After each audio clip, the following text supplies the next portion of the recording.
بسم الله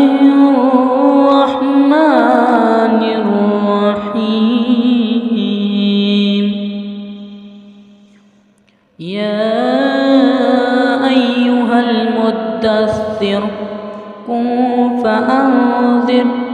وربك فكبر وثيابك فطهر والرجز فاهجر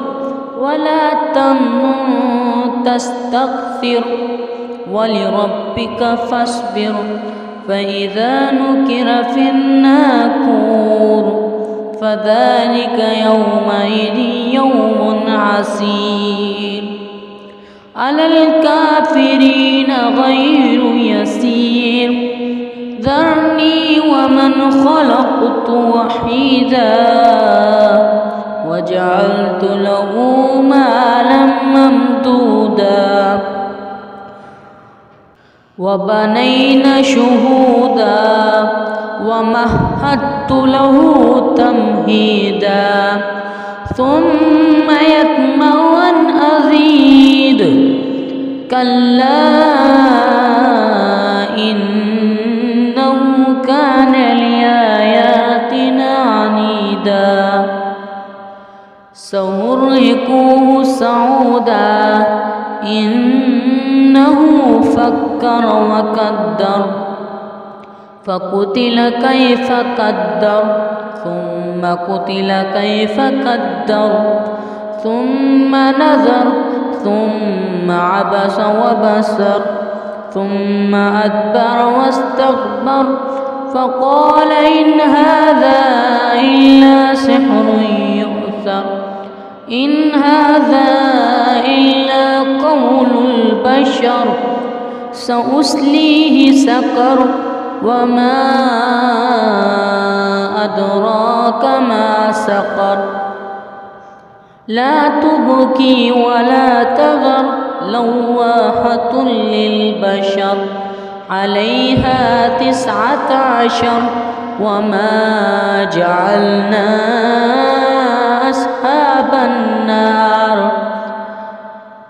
أصحاب النار إلا ملائكة وما جعلنا عدتهم إلا فتنة للذين كفروا ليستيقن الذين أوتوا الكتاب ويزداد الذين آمنوا إيمانا ولا يرتاب الذين أوتوا الكتاب والمؤمنون وليقول الذين في قلوبهم مرض والكافرون ماذا أراد الله بهذا مثلا كذلك يضل الله من يشاء ويهدي من يشاء وما يعلم جنود ربك إلا هو وما هي إلا ذكرى للبشر كلا والقمر والليل إذا أدبر والصبح إذا أسفر إنها لإحدى الكبر نذيرا للبشر لمن شاء منكم أن يتقدم أو يتأخر كل نفس بما كسبت رهينة إلا أصحاب اليمين في جنات يتساءلون عن المجرمين ما سلككم في سقر قالوا لم نك من المصلين ولم نك نطعم المسكين وكنا نخوض مع الخائضين وكنا نكذب بيوم الدين حتى أتانا اليقين فما تنفعهم شفاعة الشافعين فما لهم عن التذكرة معرضين